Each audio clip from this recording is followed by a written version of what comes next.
find that this is working out, at least on some level, or at least that you're starting to pick up on patterns that have always been there that you've never really looked for before. If nothing else, I think that's the most valuable thing you can pick up from this, the idea that you've spent your whole life watching people move their eyes but not have any meaning towards that eye movement. And now this is telling you that maybe there are all sorts of things that go on in your existence that you never paid much attention to before that give you all sorts of useful information. One of the very useful things, hopefully, that you'll discover also as you become more skillful with looking at people's eye movements. And by the way, that's only one way of assessing how people will utilize information. There are all other sorts of nonverbal movements. I mentioned before the idea of the fist touching the chin like this, the telephone stance, tends to indicate someone is doing auditory processing, is listening internally. You can watch such things as dilation of the pupils. You can watch the nasal twitch. You can watch certain relaxation of the muscles around the lips. But this is simply the fastest and easiest way that I can teach you. You can also watch in terms of breathing. The people who are doing more visualizing tend to breathe a little bit higher up in the chest, and those who are doing more kinesthetic, which will tend to use a diaphragm down here. So there are certainly differences, but this is the easiest way you can pick up on it. The other thing that is very interesting to me here is the idea that once you pick up on these different eye movements, then you can start seeing that a lot of times people with whom you're having a conversation or with whom you're sharing a lesson, for example, your students or your clients, there may be times when they go internally, to use that phrase. So in other words, you may be discussing a certain critical issue or asking for a history or asking them for a specific question, and they may start going up here to gather information to help answer that question. If you interrupt them at that time, it becomes very difficult for them to access that information, A. Or B, they may work so hard trying to access that information that they're no longer here with you. And so in other words, if you say something to them, they literally won't hear you. And it's not that they're ignoring you, it's just that neurologically it's difficult to do all those things at the same time. And this is why, for example, we sometimes see with pick up the milk before you come home. And they'll come home, they won't have the milk, and you'll say, why didn't you pick it up? And they'll say, you didn't tell me to. And it's not that they're ignoring you, or not that they're pretending that they didn't. They literally didn't. That if they were so concentrating on an internalization of information, they will not have enough attention span left to pay conscious attention to things that you're telling them. And this is why, particularly when you're working with students, or you're working with colleagues, or you're working with people in administration, why it becomes very useful to keep pace in terms of how they're accessing their information or processing their information. If you insist on continuing to talk while someone is trying to process the information, they will not be able to listen to the new information that you provide. In the same way, if they shift away to really concentrate on something and you stop in terms of saying if there's something wrong, then they will have to come back to where you are now, which means that if they've almost gotten the answer, almost processed it through in the process of doing this, they will lose that. Okay? We can actually induce a kind of artificial amnesia by getting people to look up and start processing visually and then say something to them. It's sort of like trying to juggle several balls at one time, and at some point you start losing control and one or more of the balls will drop off. This is also very true in terms of stress, and I want to talk some about stress today. But in the sense that the more stressed out you are, the less flexible you become. Now, you may have some familiarity with that. That particularly for a lot of people who might not have a visualization as their primary way of focusing on information, if they were caught into a fire, for example, in an office building or an apartment house where there's a lot of smoke, and there might be signs that say exit above, but they might be concentrating so much on the smoke or so much on the sound of what's going on around them that they will not have enough energy left over, so to speak, to pay attention visually to what's going on around them. And so they may be very close to an exit sign, but literally not see it while they're under this much pressure or stress. In the same way, if you're very visually oriented under an emergency situation like this, someone may yell to you to move this way, but you literally won't hear them because you're going to put all of your energy and attention into scanning visually where it is you are and where you want to be. So in that sense, I think the aware of when people are actually paying attention to you and when they are slipping internally to pay attention to something else. And again, from this eye movement chart, the paying attention to something else may be you. In other words, by not making the direct eye contact with you, but having the eyes down here, indicating they're giving 100% of their effort to listen to whatever is being said. For those of you who did do this at home with your family or friends or colleagues or animals or with whom you did it, what was your experience? This is audience participation. My husband is so slow. I can't do it. I can't think. Different people do have different speeds. This is one of the things, too, that a lot of these eye movements are what we call micro movements. In other words, they're relatively small and they're very, very quick for a lot of people. Some people may take a little bit more time than others. He gave up. Anybody have a little more success? Yeah. I asked him when he was internally processing, asked him what I just said, he didn't know.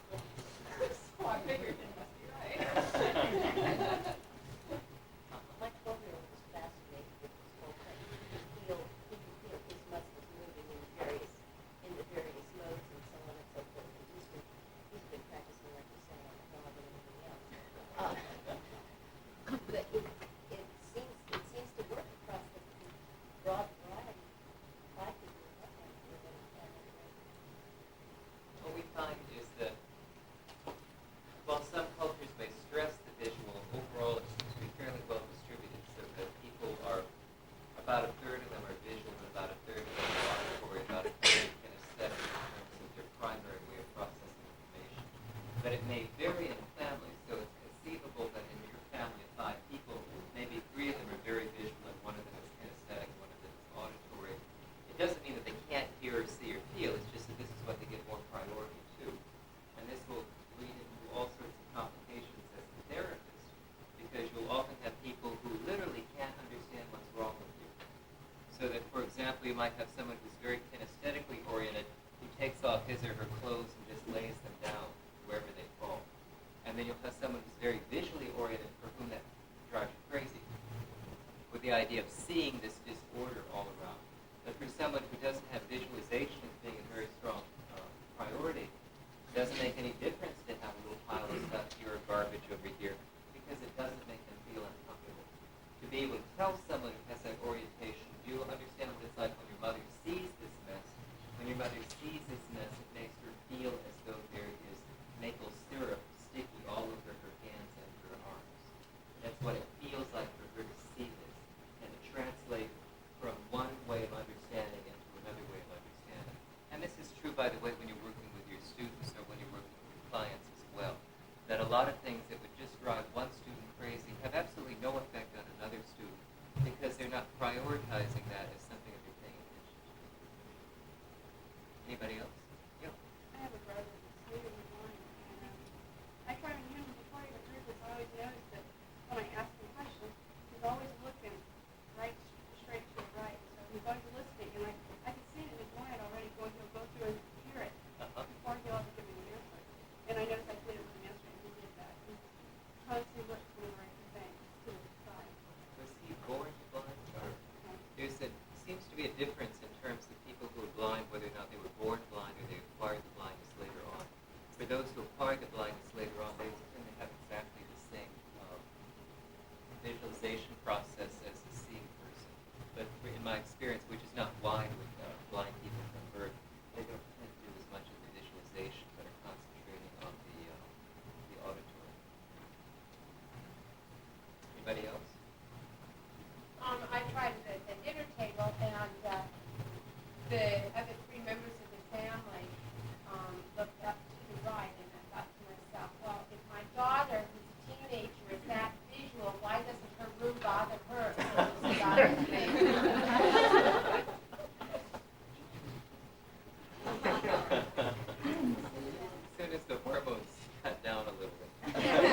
interest in you learning this exercise is specifically to get you oriented to being able to do the spelling strategy with your students that is outlined in your package.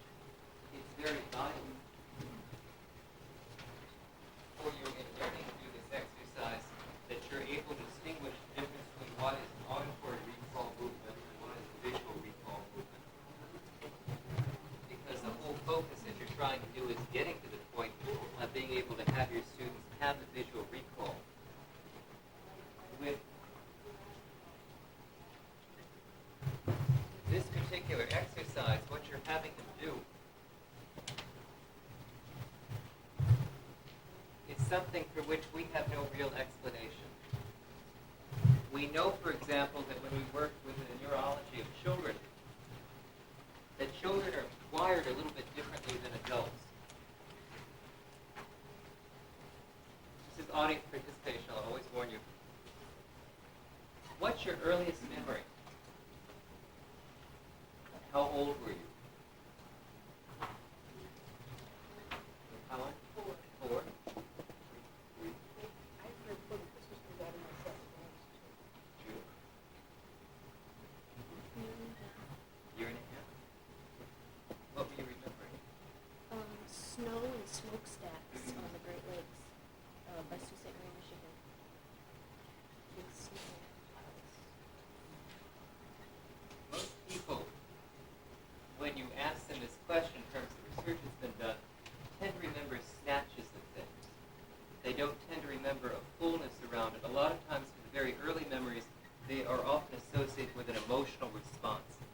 So either great pleasure or pain or fear or other things of that nature. There is an interesting thing that takes place with children about the age of 7, and it's called a myelinization process. Up until the age of 7, we see children having a very different way of memorizing and remembering things than older children do. Also, we find for younger children that they seem to have a much better what's called an eidetic memory. In the old days, we used to call it photographic memory until we realized there's no such thing as a photographic memory. The eidetic memory is simply the nice fancy word to use instead of photographic memory. These are tests in terms of showing, say, a tray of objects to a child for 30 seconds, then covering them up and asking the child to recall what objects were on that particular tray. And we find that younger children do a much better job up to a certain age than the older children do. By the time you're an adult, you're really lost. But one of the differences that seems to take place is the myelinization. This is the idea that on your nerve endings, about the age of 7, you start to acquire fatty white tissue. And this is called myelinization. It seems to be there to help with the transfer of nerve impulses. So it's something that we associate with maturation and something that's necessary or at least useful in terms of the child's development. But it also seems to signal the time when the child starts thinking in a different way. There's also something that happens in this culture about the age of 7 or so. And what happens to kids about the age of 7? They go to school. Okay? They start going to school, they start learning to read. They start having their information of life organized in a significantly different way than it's organized at home. And for this reason, this is one of the ideas of why it's difficult for you to associate or recall very coherent memories up until about that age. That you have not been trained to organize information the way that you were trained to organize it in school. You still have access to that information, but it's usually difficult for you to get to in the way that if you didn't have a computer code to pull up the information, or if you didn't have the right zip code or the right phone number, it'd be difficult for you to make contact with that part of yourself. When we start looking at how information is processed, we find an interesting situation where this seems to show the internal visual field of how people remember things. And what does that shape also remind you of? Exactly, isn't that fascinating? We don't know whether it's that we invented television to look the way it does because that's the way we visually picture things internally, or whether that we have been so influenced by television that when we test people now, that's the way that they internally visualize as well. When we ask students to do this exercise and we tell them, we get them prepared for it, one of the things that you don't know what you really want them to do, because then they'll be able to frustrate you, or they'll be able to become resistant. But to tell them something like, I have a secret, a trick that you might be able to use to help with your spelling, but I wouldn't want to tell it to you because you'd probably just tell everybody about it. Kind of get them interested in it. Once you have them begging to teach you, Terry, there's also something that happens about age 7, and that is that they start not liking school. I mean, when the kids come to kindergarten and first grade, generally, most of them, except for exceptions, think it's exciting and fun, and along about 7, maybe more at 8, I don't know if they haven't liked it all along and they're just brave enough to say so then, or if it's because it's a popular thing to say at that age, but something happened along about there. I did mention the first statement. We do have research that shows that some of the Native American children a realization of what competition means by about 2nd grade, which would be maybe if you're talking about 7 or 8. The other thing that takes place a lot, particularly with Native American children, to some extent some of the others, is that for many Indian people, children are given tremendous freeway. Given leeway. They're given tremendous leeway in terms of running their own life. That it's not at all unusual to ask a child who's 4 or 5 what clothes they want to wear, or to let them pick out their wardrobe. It's not at all unusual for a 7-year-old to decide on his or her bedtime. The only issue is the idea of saying to the child, you live with that decision. That this is how traditionally the child will be reared. So that constantly there is the idea of taking responsibilities for one's own action. And so as a result, what would take place, we were talking to a woman downstairs during lunch today who works with truancy issues. And what would take place in a lot of Indian homes is a child who might be 9 years old or 8 years old would decide to stay up and watch the late show on television. And the parents would say, or the grandparents, whoever was rearing that child, that's your decision. But if you can't wake up in time to go to school tomorrow, I'm not going to call the school and make excuses for you. I'm not going to be the one to talk to the principal or the truant officer. You explained to them that you chose to stay up late. You weren't in a condition to go to school the next morning. And what happens the next morning is that the principal or the vice principal or the truant officer will tend not to speak to the child. They will instead speak directly to the parent. And this is another example where two alternative systems start interfering with each other. That if the Indian system were put to functioning within the white system, then the child would learn to take responsibility for his or her own actions. But with the white system, the message that gets broadcast is you're an awful parent, that you're not responsible for your children, that you obviously don't care. In the same way with studies we've done at Navajo, school computerized so they printed out all the school records, the report cards on a computer piece of paper. Are some of your schools doing that now? You don't have the traditional report cards anymore, but you get computer printouts. Well, they switched to the computer printouts and sent them home. And then what the parents did on the Navajo reservation was use these to start fires. And so the parents, the teachers are very upset and assume that these parents obviously didn't care anything about their children. Well, from the parental point of view, in the first place, they didn't really understand what report cards were. When you get a piece of paper, you use that to start fires because you don't read English. And so it made perfect logical sense from the Navajo parents' point of view of what they were doing, but it made perfect sense from the non-Indian teachers that these are obviously parents who don't care about their children's welfare, who are not dedicated to education. And we get back to this idea of any behavior has a logical base. As soon as you discover what the logic is behind this decision or this behavior, then it's hard for you to really get angry. It's hard for you to become hostile or start blaming what's going on. With this particular exercise, when we ask a child to make a photograph, as it mentions in your step-by-step processes, we have no idea why this works. We have no idea how a child neurologically is able to keep a mental image of something. We only know that if we tell a child something, like first take this photograph, keep this picture inside your head, and then ask the child what his or her favorite color is and tell the child to see these words in that color. For example, if I were to hold up a flashcard with the word that I wanted them to memorize printed on it, and hold it up like this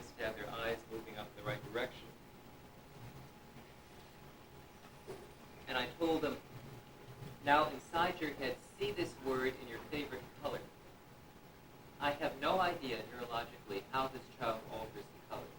I have no idea how you would be able to do that inside your head or switch it from being yellow to orange to red to purple. But I know that you can do it. So you ask the child to do it, and you ask the child to see that word. Let's say, for example, you're trying to get the word horse memorized. You would have the child see this as vividly as possible. You would try to see whether or not the child was indeed moving his or her eyes up in the direction that you have determined is associated with visual recall for that child. And again, let me emphasize, not all children will raise up their eyes and look in this direction. The majority of them will, but some will not. That's why it's so important for you to get some questions asked prior to using this exercise to make sure in what direction is associated with visual recall. Once you have them actually seeing this inside their head, then you will ask for them to read you these letters backwards. Okay? Ask them to read these letters to you backwards. You understand why this is so important? It's because this will guarantee that it's a pristine visual experience. By asking them to see it, read it backwards, you're guaranteeing that it's going to be a visual experience for that child. Otherwise, they will try to say it inside their head. It's hard to say things backwards. Some people spend their career doing that, but for most people it's difficult. And so asking to see it, read it to you backwards is a way of guaranteeing that it will be a visual experience for the child. For a lot of children who have not learned this technique or who are poor spellers, they will try not to do this. A lot of what you do as a human being is streamlined. It's the way that you've been able to survive. And so the more that you can move any kind of activity from a conscious level to an unconscious level, the more efficient it will become. If you think about how you first learned to drive, that when you first learned to drive, you were not very good at it. That you had to be conscious of so many different things that were all conflicting information for you. You had to be aware of your hands on the wheel, all the outside traffic, the people in the car with you, that it really took a tremendous effort to drive a car. As you became more and more skilled, your consciousness dropped out in terms of having to operate the car, and your unconscious took over. Until finally your conscious mind could do things like play the radio and talk and just light up a cigarette and do all these other things while the rest of you drove the car. And this is true in almost every other kind of behavior you do. And for this reason, for a lot of the children that you'll start working with who are poor spellers to start out with, they have already internally streamlined the process of spelling poorly. And so you need to disrupt that pattern.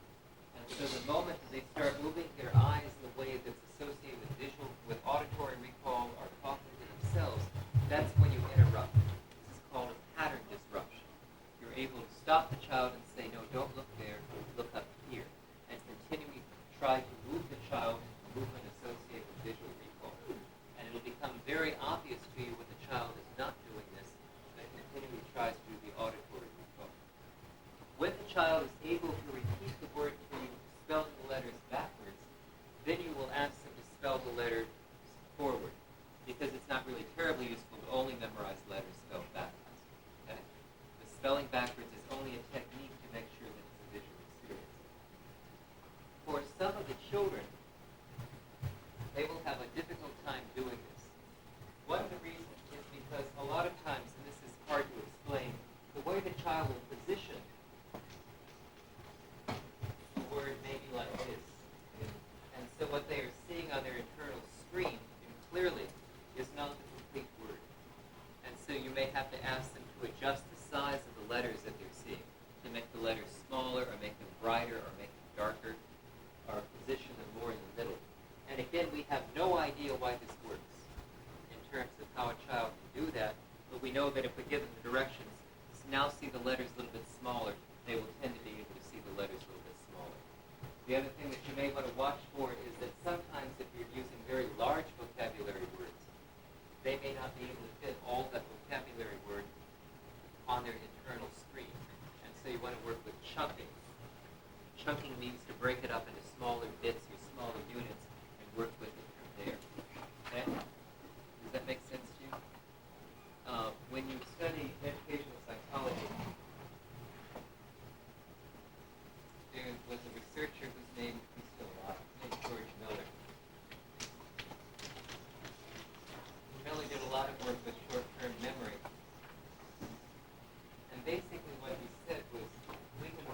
short-term memory as being like a tabletop. And there's only so much room on the tabletop. If we put too much on the tabletop, other things that are already there will spill over. And this is why you forget things. So that if I were to give you a list of numbers to memorize, you would be able to memorize some of them, but not all of them. And if I continue to lay numbers on top of you, more and more of them would fall off this tabletop in your mind. Okay? And this led George Miller to come up with the formula of 7 plus or minus 2 as being the limits of most people's short-term memory base. In other words, most people can memorize at a short-term basis, which can then be turned into long-term memory, 7 items plus or minus 2. So some people can memorize up to 9 things on the average. Other people can only memorize up to 5 things on the average. And this may be something you want to consider of how you give information out to some of your students. If you're trying to provide them with too much information that violates this formula, it may be difficult for them to know that or memorize that or recall it immediately. When we look at the concepts of chunking, as I mentioned, is starting to look at how you can take information and break it up into more discrete or more concrete bits. If, for example, I was telling you my phone number, which is 206-786-8488, that violates the 7 plus or minus 2. That's more than that number. But if you think about 206 as being an area code for Washington State, at least for Western Washington State, if you think about 786 as being there's a term in English for that, the prefix, thank you.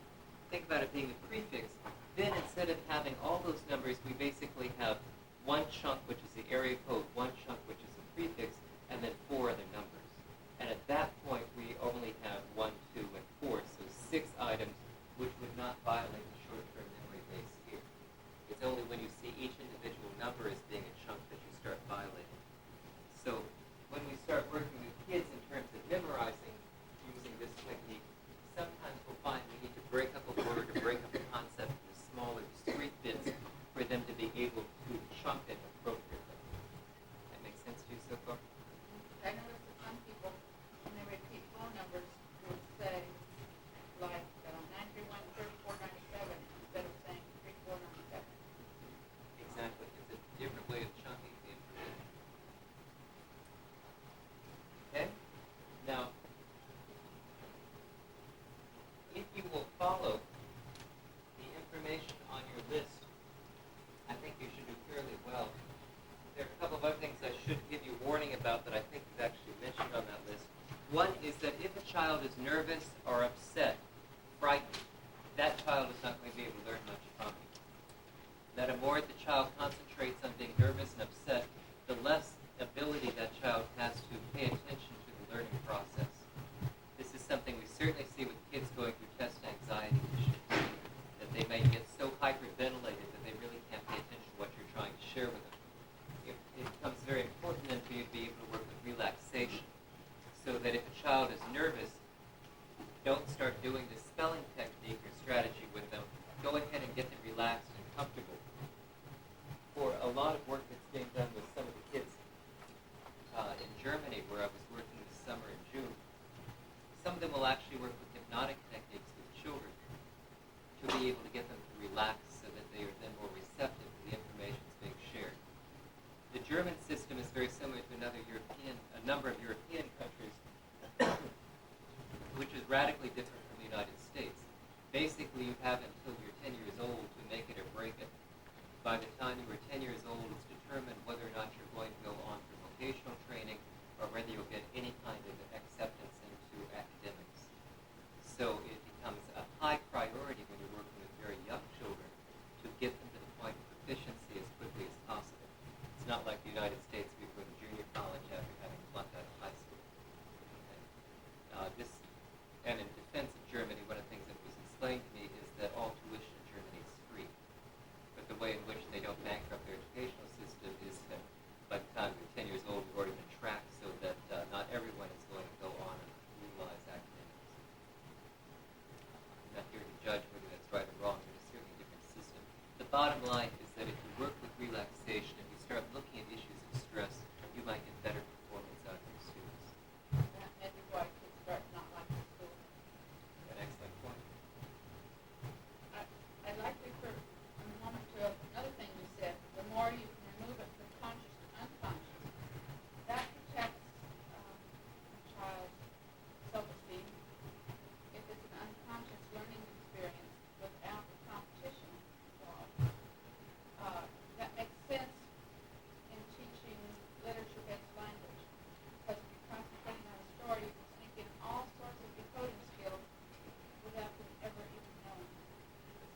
of you who don't have a fear of heights, how much time do you spend thinking about heights?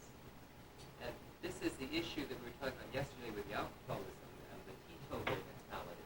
That if your whole focus is on what you've defeated or on what's frightening you, then you're not really controlling your own life. The thing that's frightening you is what's determining so much of your behavior. And that doesn't seem particularly useful.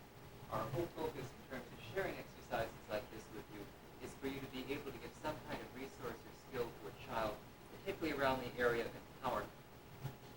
And that's always my issue, both as a therapist and as an educator. My whole concern about this is letting the child learn how to work on his or her own, not with the idea that they have to become dependent upon me as an instructor or a teacher to learn things. I'd rather teach them these techniques that can be applied in different areas. You can use this technique anytime that you have something that needs to be memorized. You can use it, for example, in memorizing multiplication tables. You can use it for memorizing algebraic formula, and you can use it for memorizing spelling. The whole issue here is that this is a memorization technique. It's one that seems to be particularly effective for the majority of people who work with it. The bottom line for you to be able to use it effectively is to always be able to determine first where a kid is going to look for visual recall and where for auditory processing. Once you can determine those two things, the rest pretty much fall automatically. But if you have a very rare kid who's not going to look up there to do visual recall, and they're trying so hard to force that kid to look up there for visual recall, this technique won't work. If you find this technique is not working, then trace back the steps that are given to you, because you usually find that you haven't taken enough time to complete one of the steps before you've gone on to another. And finally, as I mentioned, for some kids, if you ask them what is their favorite color, and they say something like white or yellow, and the background of their mind's eye is also white or yellow, it's hard to see the work that they're doing. And so we suggest the favorite color, but they might have to choose another color for clarity's sake. When I was a child, long, long ago, the way that I memorized things is I got very bored. And so in my mind's eye, I would write them in fire. And so I would just keep the fire burning in the trace of the letters and the things that I was trying to memorize. And it was a different approach than this, but it certainly Prepare a child for a competitive society without causing destruction up through the school and competition. excellent question. Could you all hear it? No. It's a reality check. She was remarking about how difficult it is to work on the idea of concepts of competition within this culture. So in other words, if you have a very nurturing, very humanistic, although that's a dangerous word in some school districts, I don't know how it is down here, a very concerned approach to human beings, that you may not stress competition within your classroom, but when they leave your classroom, they're going to experience competition on the next level up or out in the so-called real world. One of the techniques that I've used in teaching my college classes, because remember I don't teach on an elementary or high school level right now, I tend to do two things. One is that I let students choose their own grades. So particularly if I'm teaching on a college level for schools of education, what I will do the very first day of class is to say, to get an A out of this class, you have to create 4 curriculum modules that are acceptable to me. To get a B, you do 3. To get a C, you do 2. And to get a D, you do 1. If you want an F, then you don't do any of them. And so you choose what it is that you want. And then I will work with you to get them up to a certain level. But I will not give you a test. I will not give you a grade just on a lot of arbitrary things. Because I want you to produce something. Then at the end of the term, what I do is make copies of all these curriculum units and then share them with everybody in the classroom. So you may have created 4, but you might leave with 36 or more that you're able to utilize in your own work. So this is the only way that I could think of where everybody benefits from some work, where in most cases nobody benefits, not even you, from the way in which we grade most other classes. The other way which I did was working with the learning community, and that was a technique that works well with some kids, particularly a lot of minority kids. Many minority kids, particularly Native American, are very hesitant to be competitive as an individual, but they're very good at being competitive as a team. And so people who read about Indian kids not being competitive have never seen a softball Indian team or an Indian basketball team where the kids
that one person out of that group of 5 would be randomly chosen to be tested.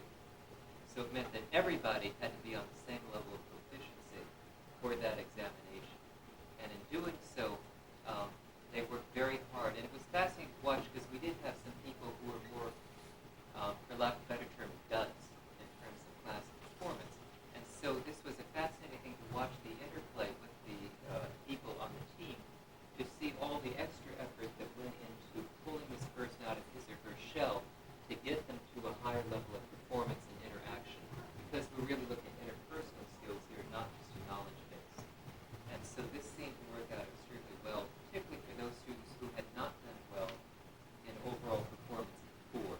Suddenly there was a spotlight of attention and nurturing and caring from some of the other students, many of whom would have never talked to this person before in class. And so this is one technique that seems to be able to work in a cooperative way, but also letting them learn competition, but working within teams as opposed to individuals. And then once you randomly chose the person to be tested, the other team members will share whatever grade that person has. Okay? And so that's, yeah.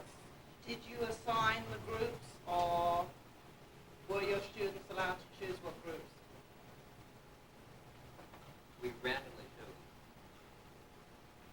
This was to prevent the clicks getting automatically reinforced. It was to prevent me from being the villain, in the sense of you over there against the wall sort of thing, which I always hate. So I just leave it up to fate. I don't think of it so much as chance as I do fate.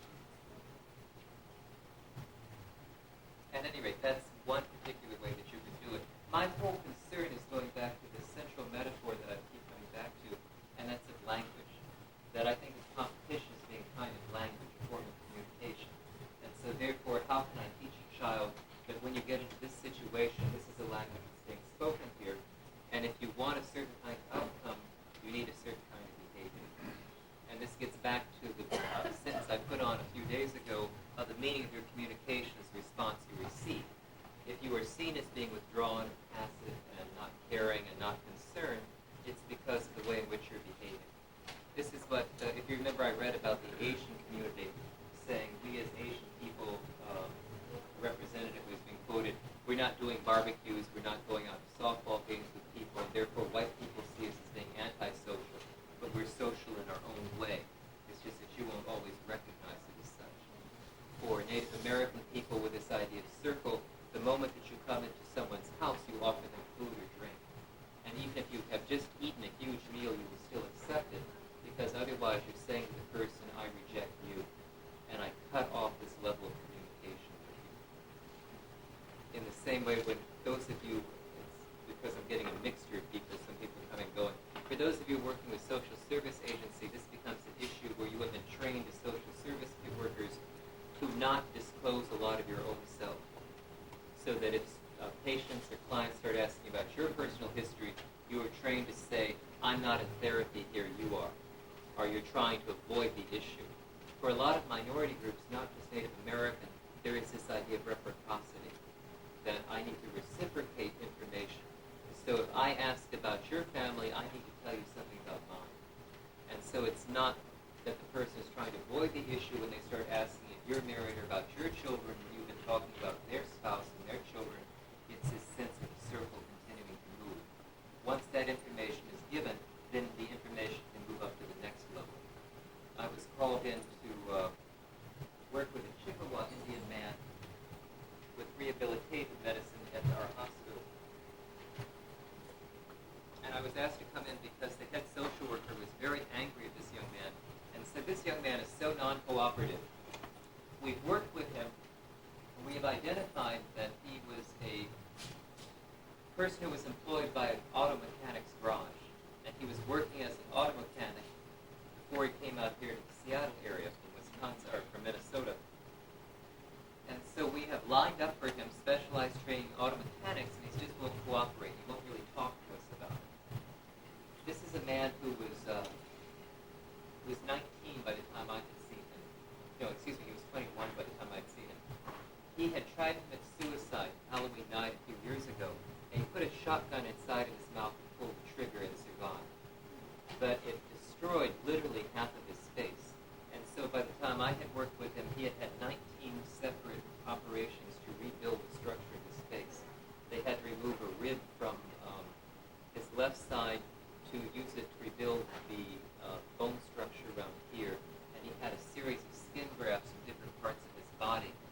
be able to have tissue formation over his face.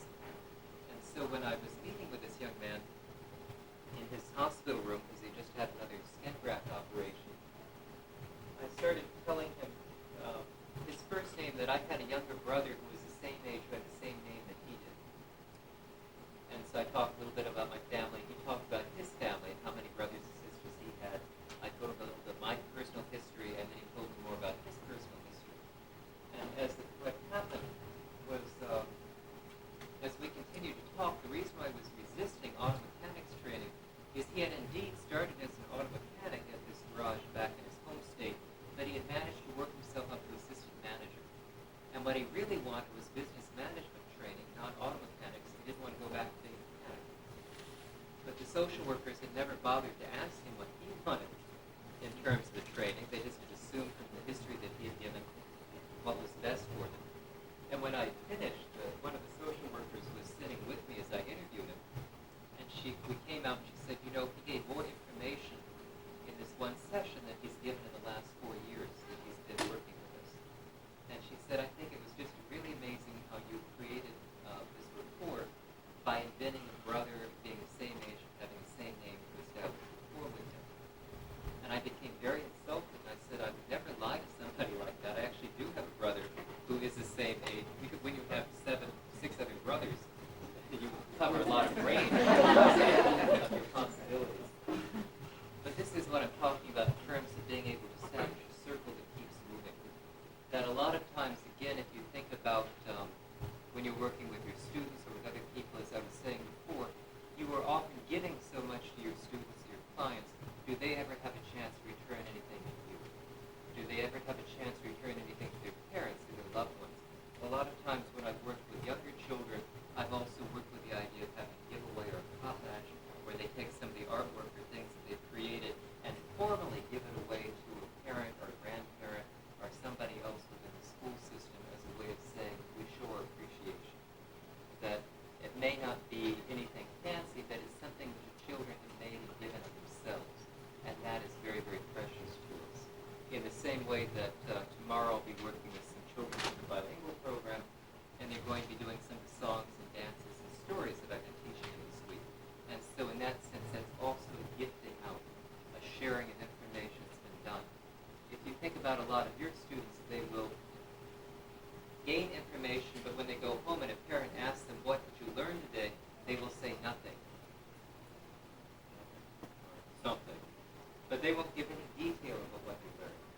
The public performance for a family or for relatives is a chance to not only show them what it is this person has been learning, but it's also a very useful technique in terms of control is too strong a word, encouragement, where most children will want the idea of, why am I doing this? They want that answer. When I was working with Yakima Indian children on the Yakima Indian Reservation in Washington, back over 10 years ago, we had worked with a Head Start program teaching them certain songs and dances and stories for their language development program. And they asked us to come back that evening and do a public presentation for the community. And so I was with some of my friends, and we got ready to get up. We started doing a deer dance. This is one of the dances that we had taught to the children earlier in the day. This little 4-year-old sitting in the front row with his Head Start teacher. When he heard us sing this song, he recognized it, and he tried to get up to join us on stage. And his Head Start teacher held him back, and I heard him loud enough where it cut through where I was hearing him on stage, and he said, then why did I bother to learn it? And that child's voice has lasted me all these last 11 years as a curriculum developer. That whenever I try to develop any kind of curriculum, I hear this little 4-year-old's voice, who's now almost out of high school, and should write a letter to the kid, thanking him for the inspiration. But if I cannot answer that 4-year-old, I throw out whatever it is I'm developing and start over again. That children will need to know short-term, long-term, and medium-range goals in terms of what it is they're trying to do. A lot of times, those of us who are adults will respond on a long-range goal or a medium-range goal answer in terms of why you're learning something, which is totally meaningless to most children. So you'll need this when you're an adult. You'll need to learn algebra. Have any of you saw a movie that was out a couple of years ago called Peggy Sue Got Married? There's a wonderful scene where Catherine Turner daughter returns in time from being about 40 to being a high school senior her last day of school. And she's taking an algebra examination. She's sitting there buffing her nails. And the teacher picks up her tests and he says, there's nothing on it. And she said, I have from very good authority that I will never need anything from this algebra class in my whole life. And she was probably right. A lot of things that we teach, we need to be able to structure it whenever we can to be able to answer a child's question, why are you learning this? If you're going to be performing in terms of having another class come in or having parents come in and watch kids do something, then this is why. You're learning this because in 2 weeks, Mrs. So-and-so's class is going to be coming in here, and you don't want to feel like fools by not being able to perform. And this suddenly makes it very, very real in terms of why you're doing it. The other thing is that I work a lot with drama and creative dramatics with children because I find it's so useful in terms of self-image and self-esteem. That for a lot of the children that you're working with, a lot of the minority children, they will want to know exactly what it is you expect of them. Remember, I was talking a day or so ago about the idea of to learn is a combination of to see and to remember. When you give verbal instructions, children are not provided that visual model in terms of what it is you expect of them. And so for that reason, whenever let me back up for a moment. I've done a number of interviews with elders throughout Canada and the United States. And when I go to these reservations and reserves and ask old people, how did you learn? What was the traditional way in which you were taught? The answer was always the same. We learn by watching. And so whenever I do any kind of formal educating with children or young people, I will always visually model precisely what it is I expect of them before I ever ask them to do it. That if I'm coming in for modeling in terms of a teaching demonstration, I will have the teacher of the classroom work with me as though she were a student, or he was a student. And I will do exactly the same thing with them that I expect the students to do a moment or two later. And this is very strongly modeling what it is that they expect to know. In doing so, it takes away the anxiety level.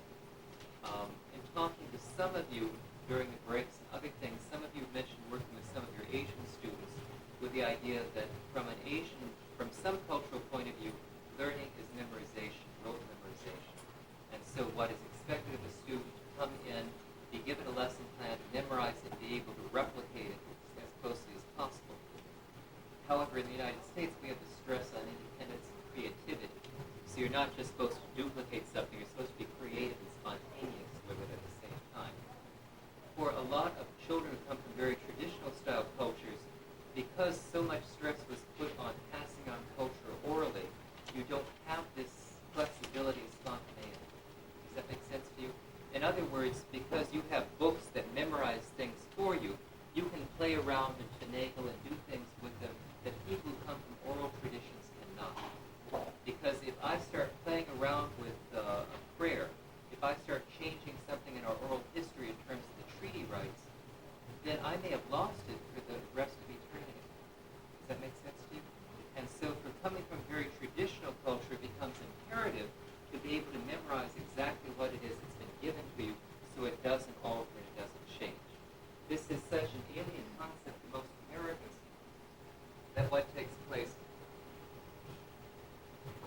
is a discrediting of people who do come from very traditional oral cultures. I was talking to a woman who worked as a nurse in the Vietnam area when Agent Orange was being investigated. Familiar with, actually it wasn't Agent Orange, it was the Yellow Rain. Excuse me. Are you familiar with Yellow Rain? What would take place is that, anybody not familiar with Yellow Rain? Reality check. In California. It was the idea that in a number of the Southeast Asian countries, they would have episodes where suddenly yellow rain would fall down. And it was called yellow rain because it was yellow. And the people who were struck by the yellow rain complained of a burning sensation, almost as though they'd been hit by chemical or acid. And so the accusation was made that this was really biochemical warfare that was being carried on either by one government or the other. And it was dismissed by the American government as saying there's no such thing as yellow rain. This is basically bee shit. That as swarms of bees are flying overhead, they all attack diarrhea or something. This is where the yellow rain comes from. This is the official government of the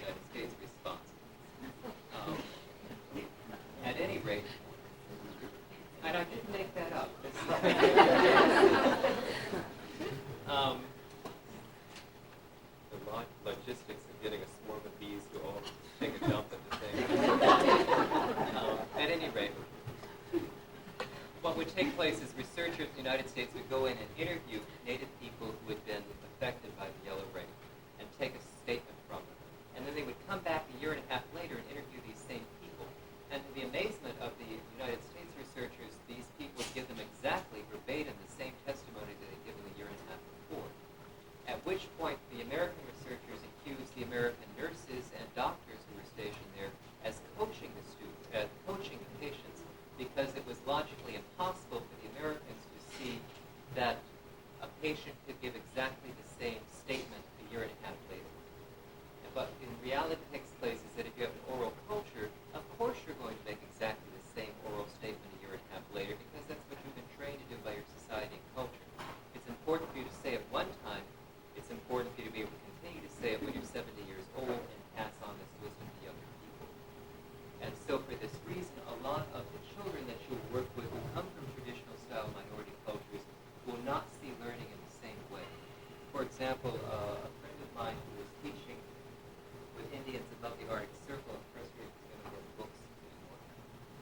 Anyway, we'll pretend that this is a book. A kid comes in who was 7 years old in a community above the Arctic Circle in Canada, picks up a novel in my friend's home and says, "You guys sing from this." Okay? Now this is very important. This goes back to the very first day that we all got together when I was looking at the issue of how does a kid think? How is this kid processing information? From the kid's point of view, this is a very logical statement. From a 7-year-old picking up a novel and saying, "You guys sing from this," is a very logical statement. What kind of exposure to books or things that look like books does this child have? Exactly. A church exposure. For a lot of people who come from very traditional backgrounds, like Native Americans, a lot of the Hill people and others from other cultures, a lot of them will never be exposed to writing, formal writing, until something takes place that's very important in the history of development of the world. Who's the first kind of person to come out to a rural community and give them a book? Bingo. Missionaries. And so for a lot of people who did not grow up within their traditional way of having a literate background, the first exposure they get to literacy is through the Bible and missionaries. And this is very important because it gives a certain kind of attitude about what constitutes writing and a person's role in writing. If you've been in a community forever, and suddenly strangers come to you and say, "This is the book, this is the one way, this is the truth and the way and the light, and this is holy." And what are some of the other things that this is audience participation, just for reality check, what are some of the things that people are trained to see the Bible as in terms of its sacredness? It's literally the Word of God, literal interpretation. Who writes the Bible? Men, that's true. Yeah. But what kind of men? Men of God, sacred men, directed by God. Okay, we're not talking grocery list here, people. That the whole selling job for a community that has no background in literacy is not just that people came down and wrote this stuff down. This comes from on high. That the people who are writing this were either divinely inspired by God or else God did it on the Ten Commandments. And then if we as teachers come in a generation or so later and say, "Let's write haiku as a way of learning language development," do you really think a lot of those children or the people from that community are going to have the same attitude about writing and creating that you do? This is the difference between coming from a literate culture that sees writing as something that everybody does, and coming from a culture that is still new, relatively speaking, in its exposure to literacy, who sees, because of its background in church and missionary work, writing is something somebody does if you're sacred, if you're holy, or you're divinely inspired by God. It's not something that I, Joe Schmo, am going to be doing. It's something that somebody special is going to be doing. And this becomes very interesting when we start looking at, for example, Native American people. How many famous Native American writers do you know? That there are a lot of Indian artists because Indian people are used to using visual expression as a medium of communication. There are very few well-known Native American writers. There are a few. The very first ones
duality, something on or off. When you're not literate, it doesn't mean that you can't think. It just means that you think in a significantly different way.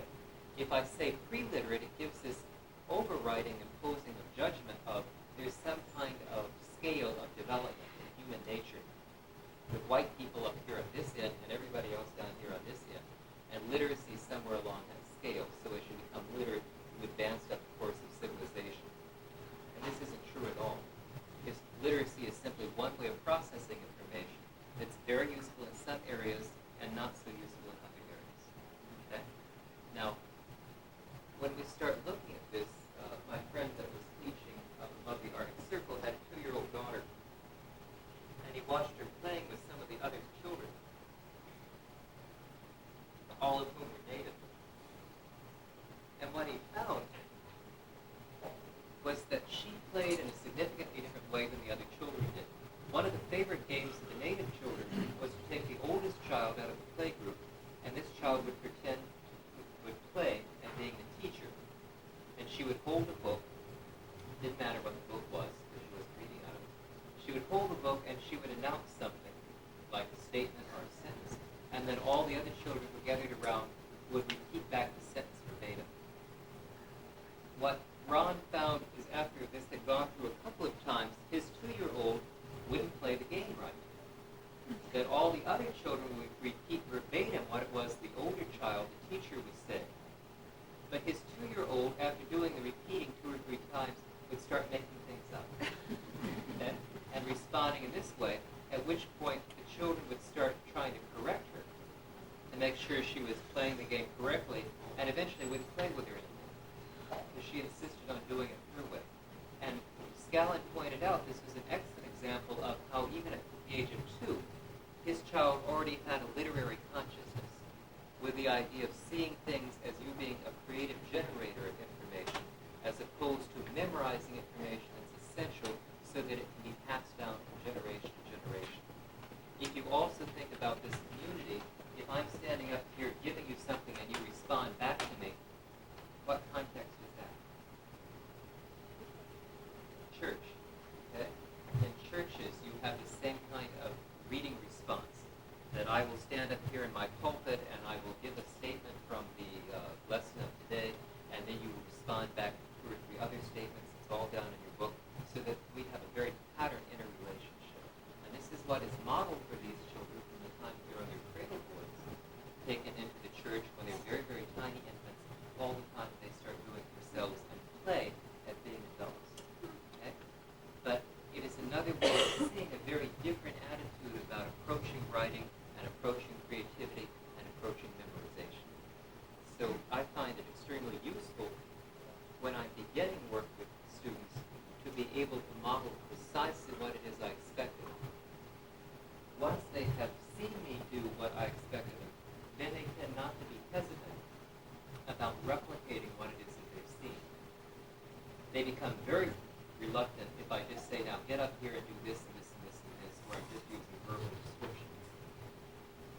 I was working with 2 Asian children, 2 Vietnamese children, who both volunteered. You'll see them tomorrow at the demonstration. And these are children who volunteered to work with me in a story theater, creative drama exercise. And one child is playing Wax Monk and the other child is playing Coyote. And this is a very physical, active role for them. And it's just delightful to watch them because there's no hesitancy in terms of them getting up there and performing.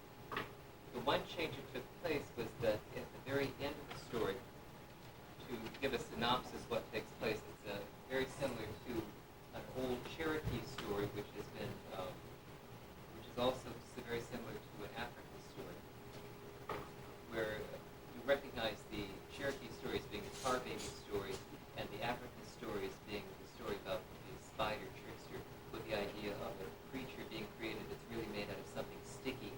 And as the protagonist of the story becomes angry with this creature, the protagonist will hit it, it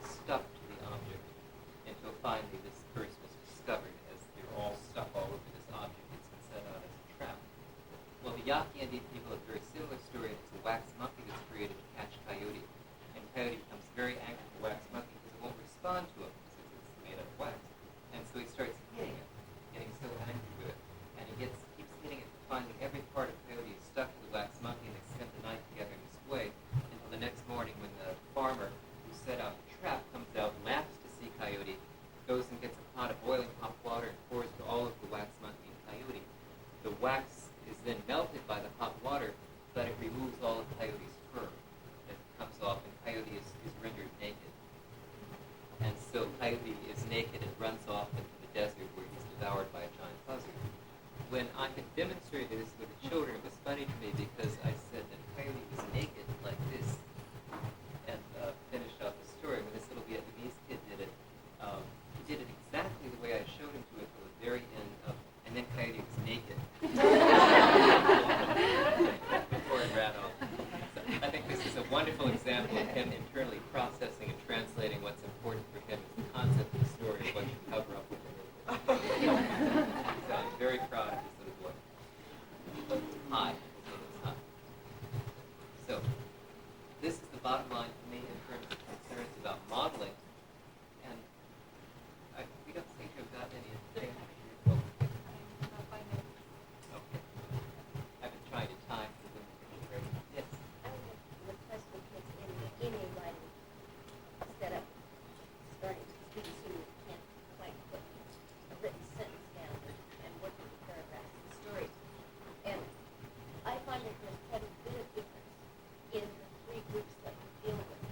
The moms group generally will develop the philosophy and the philosophical concept almost to the point where the relevance to the issue at hand is not well expressed. The main idea is not, or, the quote main idea, ABCD, which is the main idea, will often not be well expressed. One I can remember was assigned to write a composition about fear in another class, and his composition dealt entirely and totally with, I am many times afraid, there is a God, I believe in, and so on, and there was very Christian dogma. And for him, I think that there was a connection, this is why I am not afraid in situations, because I have faith or something of this nature. But he did not draw that connection, and the teacher was somewhat puzzled looking at these two somewhat seemingly disjointed things. But that was a long composition, and I do not find that at all in Cambodian, or to a slightly lesser extent, mainstream Laotian. Like the Cambodian kids, a lot of times, be extremely literal. They seem to learn ideas a lot faster, say in history, if we have 3 of this, and 7 of those, and 6 of those, and if they have that number to fasten onto, then they can keep the groups of things more separate, more easily, much more easily. It's very, very important for you to realize in terms of taxonomy. Taxonomy is a fancy way of saying how do you put categories for your world. That, for example, when I was back a number of years ago, I was in graduate school, the Yakima people speak the same language that our people do, but a different dialect. And so the anthropology professor that I had met asked me to review some of his language materials from Yakima to make sure that they were accurate. And so I was reading through these things, and it was a vocabulary listing of all different kinds of animals and plants. And so I read it through and made some corrections, and I said, why did you use this classification system? Because all you've done is taken a white classification system and then just plugged in the Indian words for it. Why didn't you use an Indian classification system? Does that make sense to you? In other words, he had done like plants, birds, animals, fish, that sort of thing. And for us, we don't necessarily think that just because they all swim in the water, they're fish, that sort of thing. And then you get things like bats, which can fly like a bird but look more like a mouse angel, that sort of thing. And so he said, well, to be honest with you, I realized that there was some kind of data classification system. But my grant was running out, and I felt it was going to take too long for me to be able to get this out of my work. And so to be able to finish in time, I just went ahead and used the standard classification system. And this is very important for you to remember that a lot of the native children, minority children that will be coming in to work with you may not have the same way of classifying information. And for you to be able to give them a book of 3 of this and 4 of that, 6 of this, these things are obvious to you in terms of how they connect, but they're not obvious in terms of how they connect within a native tradition. So in other words, if I come into something, a totally different reality, understand how all these things fit together to help me memorize, would you already have all these pegs to hang things on so that you don't have to need conscious awareness of where those pegs are? If I come in not knowing where the pegs are, then I'm going to be in trouble because you're not going to show them to me because they're such an unconscious part of how you behave. For example, as I was mentioning before, in our culture there is such a strong stress on food as being very, very sacred. And it's the teaching that everything has a life and that there's a terrible irony in the sense that your life continues only to the extent that you consume the life of other beings. And so the salmon that you eat had to die, the vegetables that you eat had to die for you to be able to survive to feed your own family. And so a lot of our religious activities are bound around ceremonies with food, with animals, with plants, to give back to the earth a little bit of what we've taken. And this ties into our funeral beliefs where our body is seen like a seed that's replanted in the earth when we die to feed the plants, which then feed the animals, which then feed us, so that we continue in a circle. Well, I was asked to come in and do a presentation on Native American foods for an elementary school class. And I went out of my way, and I had all sorts of different traditional Native foods and roots and berries and meat, salmon and other things. And I was talking, and I like to have something to drink when I lecture. So one of my little cousins was listening to me, and so he knew I wanted something to drink, and he couldn't find anything in the immediate area. So he ran across the street to the 7-Eleven and brought me back, very much like this one. And so I was lecturing about the meanings of these foods, the significance of this elementary school class. And this one little blonde girl said, you get to drink Coca-Cola, and we just get all this yucky food. And it was the only time in my entire teaching career that I almost lost it to the students. She didn't understand what she had done to me. That this would be the equivalent of going to a Catholic church and spitting on a Eucharist right in the middle of the Mass. That all these things were so sacred to us, and all these things have been brought in, especially prepared for this moment as a teaching exercise. And for her to make that statement showed no respect for food. Had nothing to do with showing respect for me. And this is a different peg again. It was she wasn't showing respect for the spirit of his food. And that to us is very, very dangerous. We have a lot of teachings and a lot of stories about what happens to people when they don't show respect for food. In the same way that when you talk to some of the old Indian people, tobacco is something that Indian people introduced. But the difference is that we're taught to respect tobacco. And when you respect tobacco, then you don't get sick from it. But when you don't respect tobacco and abuse it, then you get sick from it. And so in the same way you don't abuse food, you don't insult food. But on an intellectual level, I realized this girl had no point of reference, no peg, no categories of food as being sacred.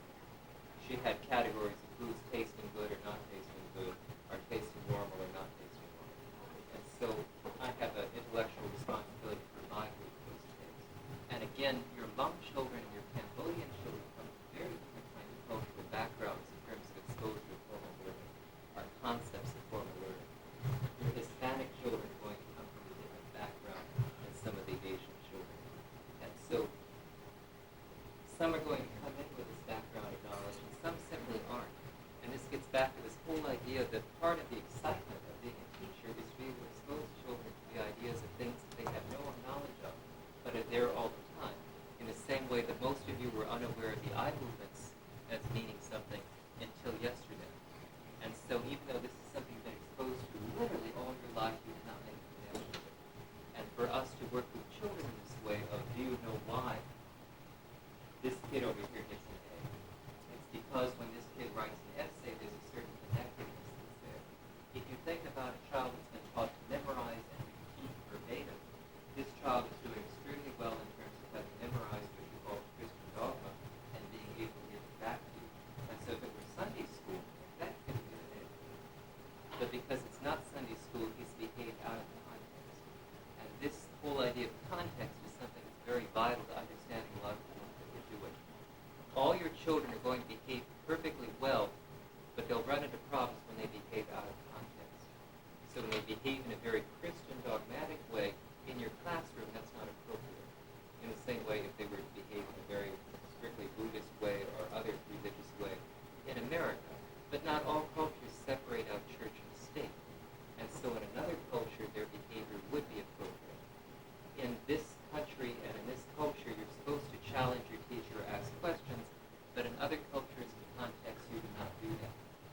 so the context behavior that is perfectly acceptable in another country may get you shot down as being passive and aggressive, resistant in this country. If nothing else, I hope you leave these 4 days with the idea of asking yourself, what is it that's trying to be expressed? What is the meaning of this action or behavior?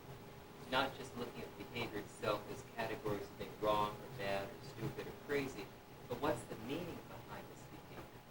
What kind of meaning is desired to be expressed? If I can find out what that meaning is, then I can work with the person to provide an alternative way of expressing that intention. Because the way that they're doing it is not acceptable to me now. Okay? And this brings us back to the issue of stress. 5 minutes.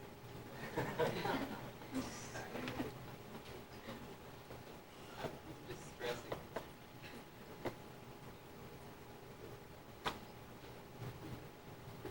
I want to share this model. This is also in your packet, and I feel guilty because it keeps getting Xeroxed. I never ever mention it in any of the lectures. So I'm finally going to mention it.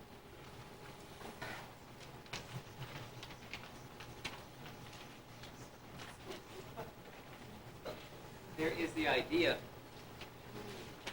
that originated from Virginia Satir. I'm looking at how different people deal with stress.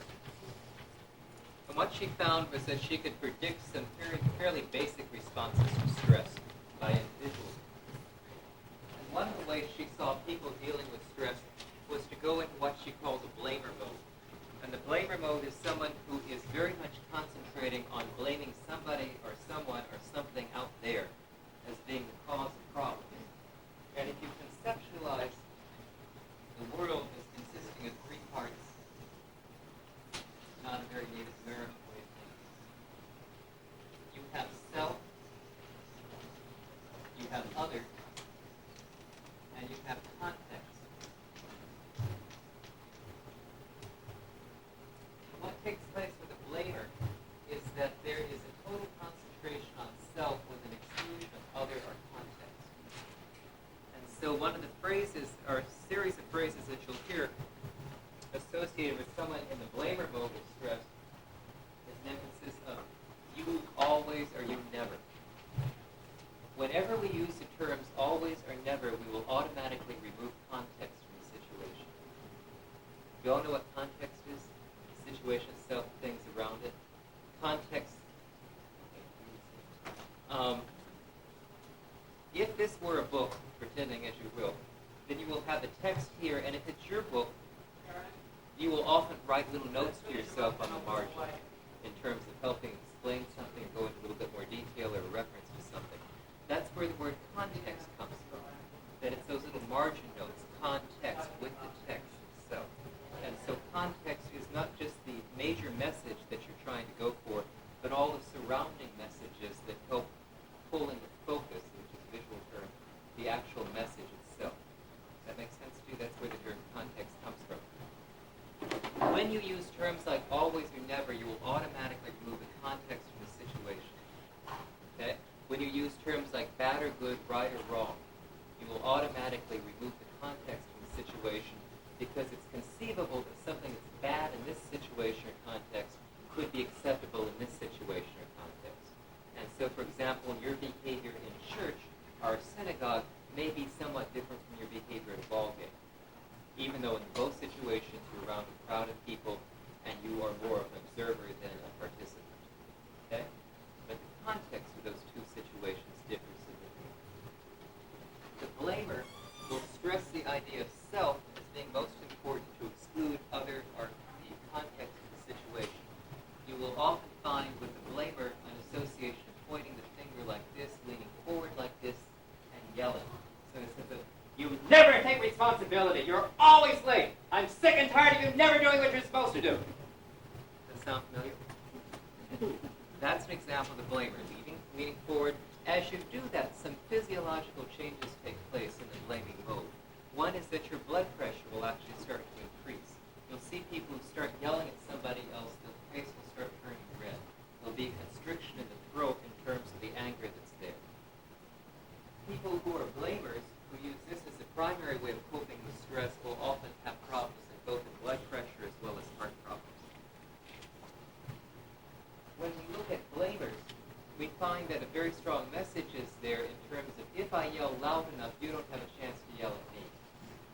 blamers will often stay in an attack mode whenever they feel stressed out in order to divert attention away from themselves onto somebody out there.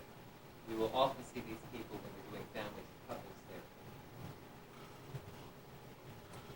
The perfect partner for a blamer is someone you met yesterday, the placater. The pleaser or the mascot. And the placator or the pleaser or the mascot is the kind of person who accepts all responsibility. So in other words, the whole focus of the placator is on the other, with an exclusion of self and exclusion of context. In other words, it's all my fault. You're absolutely right. It's all my fault. If only I had worked harder, it wouldn't have rained yesterday. If only I had shown up right for my appointment, it wouldn't have been 105 degrees yesterday. So that I take on all responsibility for anything that goes wrong. And you see what an incredibly strong bond these two have with each other. That they are complementary relationships. So that I'm delighted to give you all the fault and all the responsibility, and I'm delighted to take it. The physiology of this one, Virginia, in her work with these models, has come up with physical stances to take to give you very quickly a feeling of what it's like to maintain this response to stress over a long period of time. And what she uses as the physical movement is this, in terms of holding the head back like this and the shoulders up like this, in terms of accepting anything.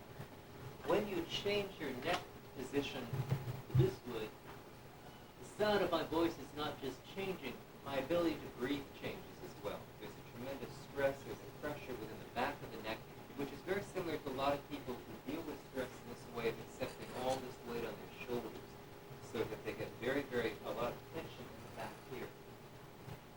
These kind of people also will, in terms of physiological responses to stress, frequently develop ulcers, indigestion, as a way of swallowing some of the anger, because they're not allowed to express anger directly. They have to constantly turn it inward or accept the responsibility within themselves. The third way of coping with stress, according to the theory of models, has to do with the computer. And the computer is someone who will use terminology such as concentrating on rules and regulations. The kind of people you run into who will say something such as, research has shown, or everybody knows that, or clearly states here in Regulation 4.417 that we cannot do whatever it is that you want to do. That there is no emotion within the voice. That there is always citing somebody in authority or somebody who is in control, so that whoever is in the computer role never has to take responsibility for any action. It's always relying on some kind of outside authority or outside expert as being the one to whom this decision is referred. And so whatever you want to do, it's not me that's preventing you from doing it, because God knows I would allow you to do it if I was in charge, but we all know that Regulation 4.17 is what prevents you from doing this at the present time. For a computer, there is an emphasis on context with a loss of self and a loss of other. So it's not me getting involved, it's not me having an emotional response, it's not that I'm trying to concentrate on you and your needs. My concentration is totally on context. That in this context, it clearly states in this rule and regulation, in this context, this law prevents us from doing this. And finally, the fourth category of dealing with stress is what, and by the way, the person who uses this primarily as a way of dealing with stress, you frequently see this in schools and administration, is a kind of drawing up all the juices inside. That a lot of vitality, a lot of the excitement, a lot of physical movement is very, very restricted for people who work out in this mode primarily. The last one is someone called a distractor.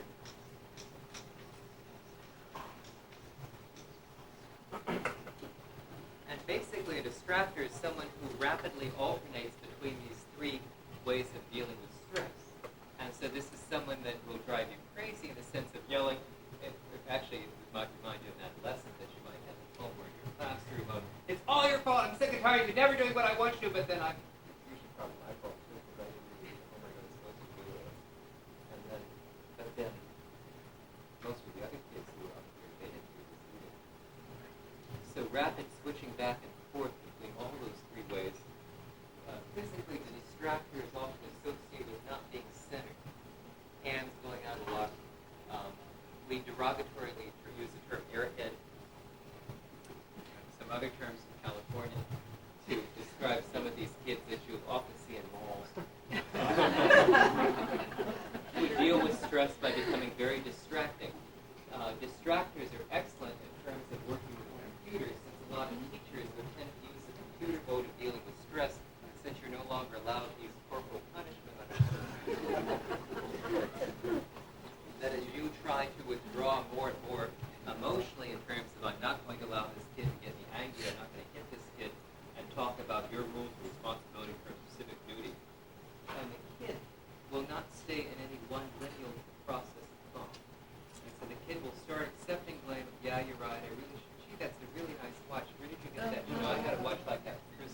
teacher or as a computer, you cannot necessarily reach out and touch somebody or physically intimidate them. But the kid can. Kid can untie your shoelaces, kid can take your glasses off, kid can do all sorts of things and utilize this particular way of dealing with stress. Any questions on this? After we take our break, when the drinks come, Let them have a break. They're filling the glasses with ice. when they bring the things up, we will take a break. But my issue of doing this is twofold. One is I want you to experience this because I want you to recognize, A, what kind of stress pattern you tend to respond with. I want, B, for you to recognize what stress patterns make you feel most uncomfortable. So in other words, I'm going to have you actually go through all four of these, and what you will tend to discover is that one makes you very nervous or upset. And as a family therapist, it may be because this is the one that your father always used, or the one that your mother always used, and you swore to yourself, I will never do that.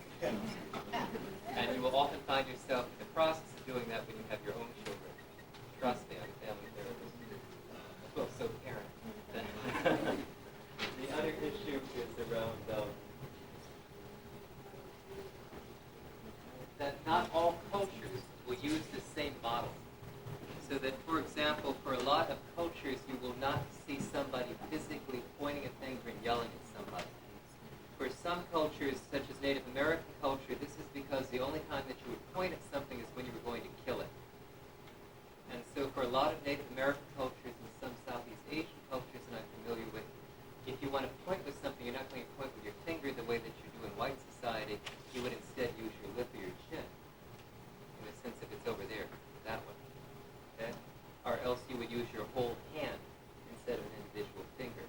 And so in that sense, for a lot of minority people, when you as a teacher or as an administrator are disciplining them in the sense of, and I'm sick and tired of you doing this over and over again, the only thing that they're going to see is the finger shaking in their face.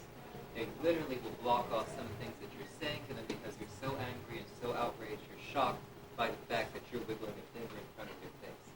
The other thing that you'll find is that for a number of cultures, you would never consciously yell at somebody. And so the way in which you show your anger is to turn your back on somebody or give them the silent treatment. Now this is very, very important because for Indian people and a number of other minority cultures, silence means you don't agree with something. But that you're not going to be so rude as to say to somebody that you're full of it. Instead, you will just politely go, and leave. This is called voting with your feet. This is how a lot of treaties got signed. For white culture, general American white culture, silence implies consent. Okay? This is very important for you to realize. For general white American culture, silence implies consent. For a lot of minority cultures, silence implies disagreement. And so you can just see what happens when bureaucrats from the government come out to minority communities and say, this is the plan that we're proposing. Are there any objections? Fine, it will be implemented next week. Okay? And in the same way, when you're working with your students, you might miss some of the cues that they're giving to you, that they're very angry with someone, or they're very upset with someone, because you don't get all the standard things you're used to of somebody yelling or kicking or screaming or punching somebody out. Instead, there's just silence, and you want silence in the classroom most of the time anyway. Okay? So you might miss some of this, you might miss some of the feeling that comes across when some of your parents come in for a parent-teacher meeting. So while this is one way of understanding, it's certainly not the only way of dealing with stress. That other cultures may have alternative ways, such as withdrawing into silence or physically turning and ignoring somebody. For a lot of Native American and other traditional cultures, this was considered to be the worst possible punishment that you could give to an individual. Not exile, but silence treatments. There is still within some religious communities something called shaming by some of the religious communities, which is you've committed such a terrible sin that what we're going to do is to ignore you. That we will not, or shunning is another term for some of the other religious communities, that we're not going to kick you out, but we're just going to pretend you don't exist. For people who come from a community background that's very strong, this is incredibly devastating.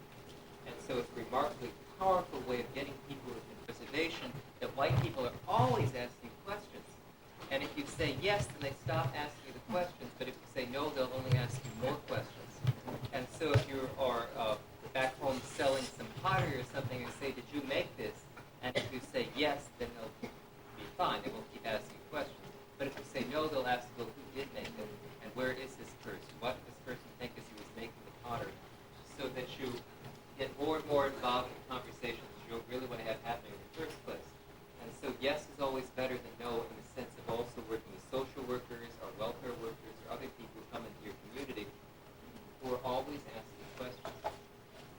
The other element around this is with ways in which non-verbally one communicates. When I was working in Alaska, particularly, and in Canada, I would work with Eskimo people, Inupiaq, Yupik, and Siberian Yupik, and with the Athabascan Indians. And this is non-verbal. You'll have to watch this. For most of those groups, this means yes. That's what we call in anthropology an eye flash. In most cultures, it's also a form of greeting. But it's particularly within the northern cultures a way of saying yes. And this means no. And my theory about this is that it's so cold in those areas that by the time you get all wrapped up, this is I have not published this theory. Personally, what I think. I had a friend of mine who is an Eskimo woman in Canada, and she had a little 4-year-old girl, and a non-native person, a white person, was giving her a ride. He had just started working in her office, and she wasn't quite ready yet, so he came in. He was talking with her daughter while she was getting ready, and he said, "Oh, you're such a cute little girl," and her daughter went this. She really didn't like this guy, and she said, "Oh, you're so cute. Maybe after we get back from work, I can take you out for a Coke." And she went like this. "And maybe if you're really good, your mom and I will take you out for a movie later on." And she went like this. And my friend Rose was watching this in her bedroom, thinking, "Oh, my child, she's so rude to this white guy.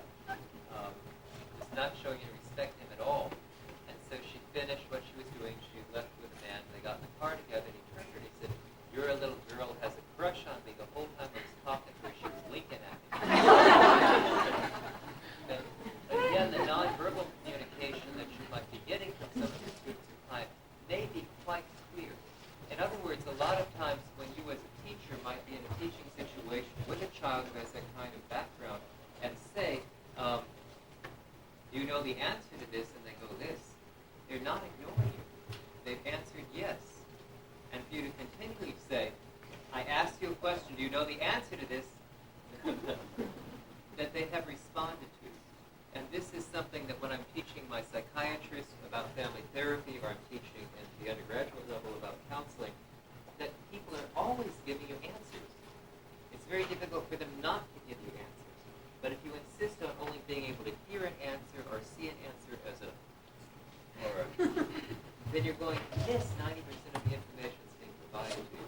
People are giving you information, the way they structure their response, and being able to talk about the visual predicates we discussed the other day, the auditory or kinesthetic predicates in terms of how they process information, or they're giving you information in terms of how they structure logical decision-making processes. But most of the time you ignore that. You don't ask them about how they're doing it or why they're thinking the way that they do. A lot of times, a lot of times what people will be doing is we as teachers and educators will ask questions and only judge on right or wrong, yes or no, but not as the process by which a child or individual got to that decision. This is what we talked about the very first day in terms of a question or response not being right or wrong, but being a response. And how did you get that response? Once I find out how you get that response, then maybe I can trace back and see where your error occurred. And at that juncture, start making changes. Because if I start making changes at the result, that's not going to be a long-term payoff for me or for you. If I only work at changing at the result level as opposed to the process level, then you will not really have learned how to change in any way. And this is something that we do a lot when we're working with people. We will tell them, stop thinking this way or stop acting this way, but we will not give them any guidance into alternatives. This is something I see consistently when I work with teachers and with parents, that they will often tell a kid to stop doing something, but they will never offer a kid an alternative. So you have to stop running, you have to stop touching this thing, you have to stop playing, but I will never tell you what is permissible for you to do. When I worked with Los Angeles Unified School District, there was a Hispanic vice principal who had an office next to mine. And what would happen is that constantly there'd be this parade of little Hispanic kids because the population was about 75% Hispanic in the school. And he would either say in Spanish or he would say in English the same thing, never varied. Stop, fill in the blank, spitting, kicking, stealing, hitting, or I'll call your mother. Never varied. That was always his response as a vice principal. But never once did he offer a suggestion in terms of what was permissible for those children to do. So in other words, if you're not permitted to hit or you're not permitted to run, are you permitted to walk, are you permitted to skip, are you permitted to hop, are you permitted to jump? The other issue is around the linguistic structure of giving a command that I was observing today at the museum when I was at a field trip with the students. Both the teachers and the museum guide always use the same structure of command to these little children. The structure of the command was always don't talk, don't get up, don't move, these sorts of things. Now something is very interesting that happens linguistically, and it leads us to a statement of negation exists only as a linguistic process. That's not what negation exists only as a linguistic process or a linguistic concept.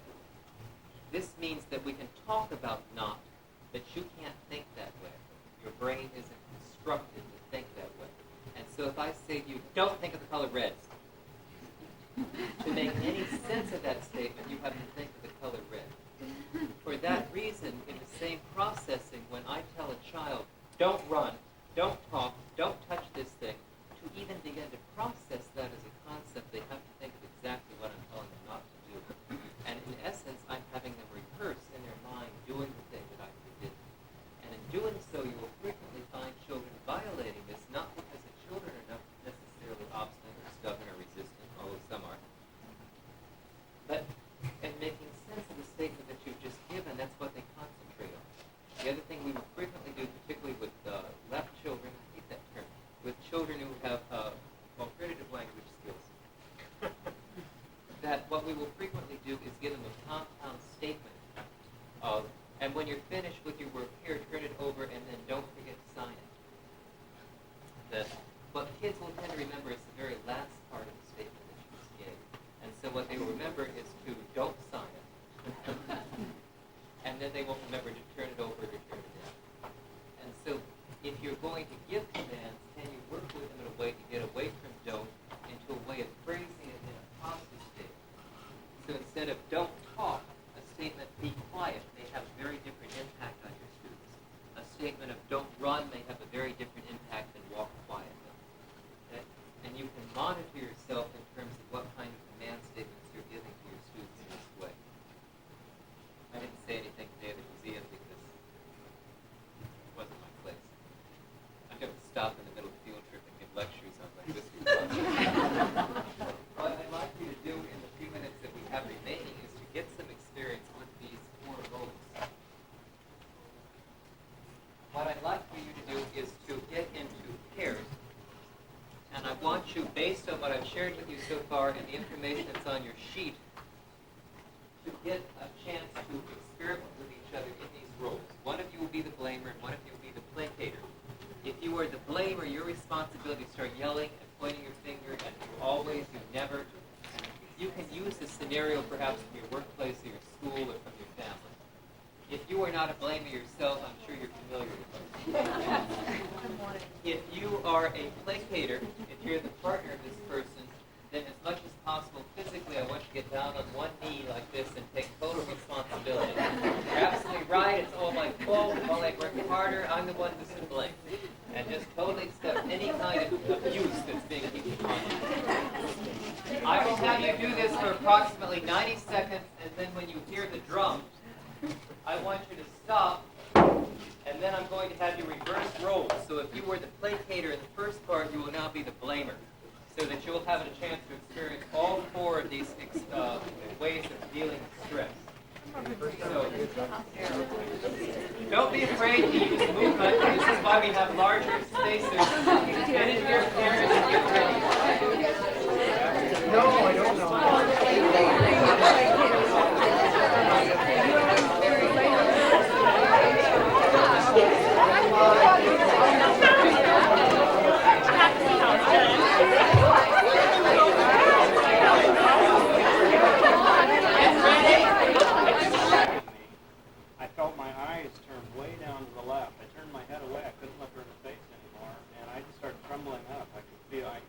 your arms out.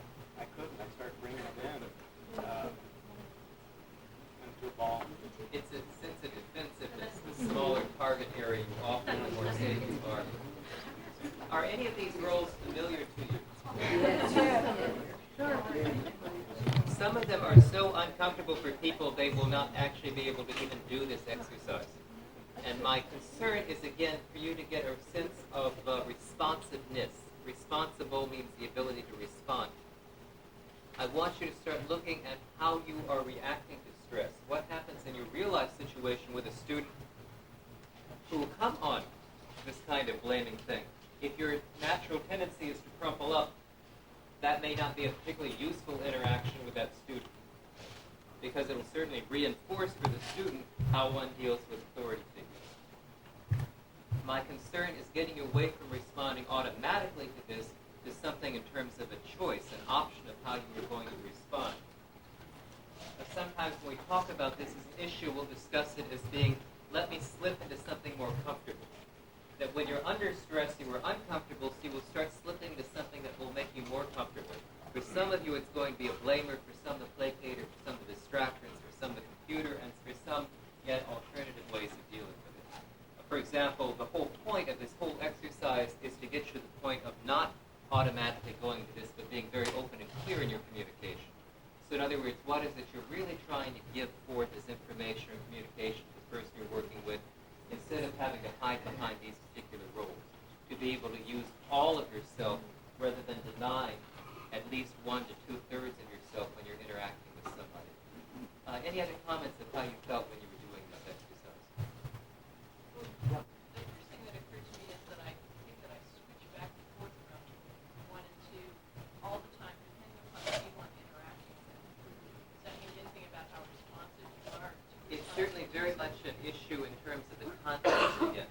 That, for example, we will often see people, because these are really, again, the polarities, that we will often see somebody who may be a blamer at home, for example, good for nothing, you never do your work, you never do your chores, you never do your homework, goes to the office and becomes very much a placater to a boss. And this makes a little it change. slides downhill in an organization. Yes. So it starts with a blamer, feeding a placator, who then goes to another room and plays Yes. out the blamer role. Very And then much the so. placator who changes at home. And we will often see, too, with your work with couples, that they will do this in terms of how much eye contact they will have with each other. So what you were sharing a moment before, if I maintain eye contact with you, then I start to crumble. And yes, you're absolutely right, and it's all my fault. But then as I walk away and lose eye contact with you, but then you son of a bitch, I'm so sick of you. So that sometimes that will be the trigger in terms of switching back and forth between these two extremes. Question, I wondered, I was just going to ask, what triggers a blamer past the point of blaming? Some blamers never change because they get so much reinforcement for being a blamer. And one of the things that sometimes takes place in therapy is for them to discover they get the same results but in a way that isn't so strenuous on them. Because it doesn't feel good to be a blamer. I hope that some of you have that experience. It feels good in the sense of getting your way, but it's always at a price. Any other comments on this? It seems to me, and how you were describing a placater yesterday and today, that it would be very difficult to be a placater without also being a blamer, because if you're going to have to fix something, somebody did it wrong somewhere. And you can internally blame. The other thing that goes on with the placator, too, is if we look at terms of issues of power, do you see that a blamer has a lot of power in a relationship? Does a placator have any power in a relationship?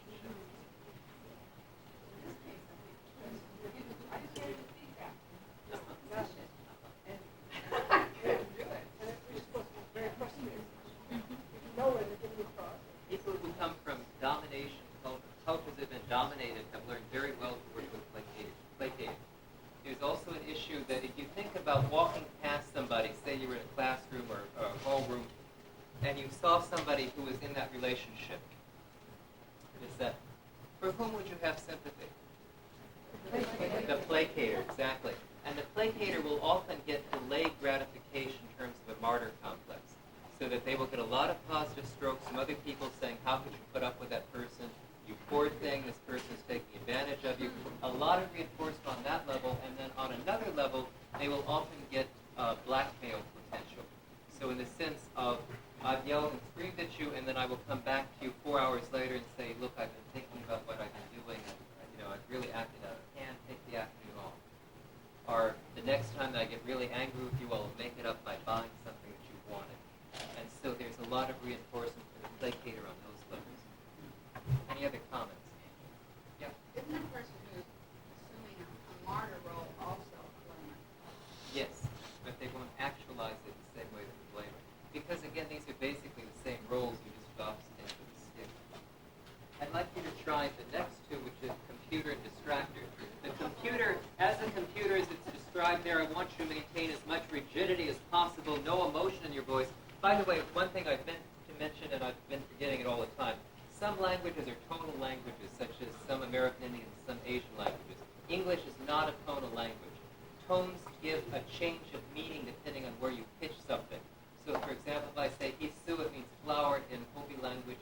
If I say hisu, then it means guts, the intestines. And so for that reason, in a number of Asian languages, if you change the tone, such as in Chinese, it totally changes the meaning of the word itself. When you are brought up in that type of language background and learn to speak English as your second language, you do not have any context for English pitching. And so you will tend to keep one tone in English and keep that tone throughout your conversation. And that's why we get a certain kind of stereotype of how certain people sound when they are speaking in English, whether it's a sing-song quality or it's a flat monotone. It reflects the original language trying to deal with English, which is inadequate compared to their original language. Okay? Does that make sense to you?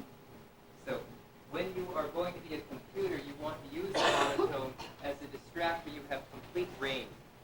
You can play with their person, you can untie their shoelaces, you can bother them, you can pull their hair. Never answer a direct question if you were a distractor. The minute they start asking you something, totally change the context of the conversation. So get back in your pairs, and we have to do this quickly so that we'll be able to end on time. Choose to go into distractor role. Can you understand now why when you act as a computer, how little results you get in terms of working with a distractor? That all four of these roles have power, but power in a different way. The computer has power because you don't have to take any responsibility for your own action. It's always the rules and regulations and the powerful others that count. For the distractor, they can't get a handle on you. And no matter how much they yell or scream or blame, it's always your fault. You go, it is. So, then they can't go any further in the way that they ordinarily go. Any responses in terms of how you emotionally felt doing these roles? Maybe I have to be an organized person and have to be in one of those other modes. This is something that some distractors end up discovering, that they get stuck in the distracting mode and can't get out of it. We call these people crazy. I'm really not joking. It is an issue for a number of people getting stuck that way. Any other comments? Yeah. Well, having a good distractor and being a computer, you absolutely forget what you were trying to tell them in the first place. Exactly. It's effective, isn't it? Very effective. Short wire. I hope you heard her. She said that in all four roles it became virtually impossible to communicate. We would start to talk about something fairly important, but because the roles we were playing in all four roles, we got totally away from the rest of the And this is the whole point of why we did this exercise. The issue is that to fairly communicate, you need to be in contact with all the different parts of yourself, to be able to access all the different resources available to you. And so that's actually the fifth role of communicating, to be able to communicate clearly and specifically and accessing all the resources that you have. When you are under stress, you are basically giving up some of your resources as illustrated within the circle. What I'm passing out to you, in case you've been wondering, is a handout that's produced from the Yakama Nation. That's a way of looking at legends in the way that I was using yesterday in the storytelling and the day before. And so I thought you might enjoy it. I realize that we've come to an end of a time, even though we haven't come to the end of the information. but then that's kind of nice, isn't it? One of the things that we've learned from cognitive psychology is what you'll remember most is material that is unfinished, work that's unfinished. If it's completed, then you tend to forget it because it's all finished.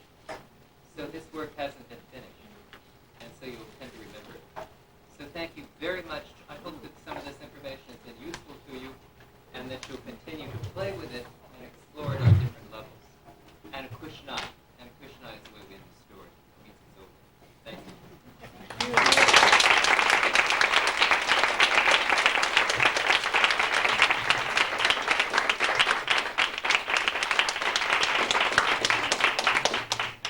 By the way, for those of you that are going to be coming to our sheltered workshops, Terry will be doing the final day of each of those sessions. And for Modesto City Schools employees, we'll also have them back with us in September to do a couple of sessions with teachers specifically. Would you, before you leave, would you please fill out the evaluation form? And if you don't have your packet anymore and you don't have that form, if you could just take out a sheet of paper and sort of look at somebody's form and get that same information down for us. Also, a number of you asked us about tomorrow. Terry has been working with 2 classes of left students in our summer school all this week. And tomorrow they're going to be putting on a sort of an impromptu little performance. Some of you had asked whether you could attend that. The problem we're having is that we have to conduct the program within the classroom setting because we don't have access to a larger facility. So if there are a few of you who are interested and you want to come up and talk to Florence, then we can make those arrangements, but we wouldn't be able to accommodate everybody. There was another announcement I was supposed to make, wasn't it? Oh, for those of you who come from outside agencies, outside school districts, or even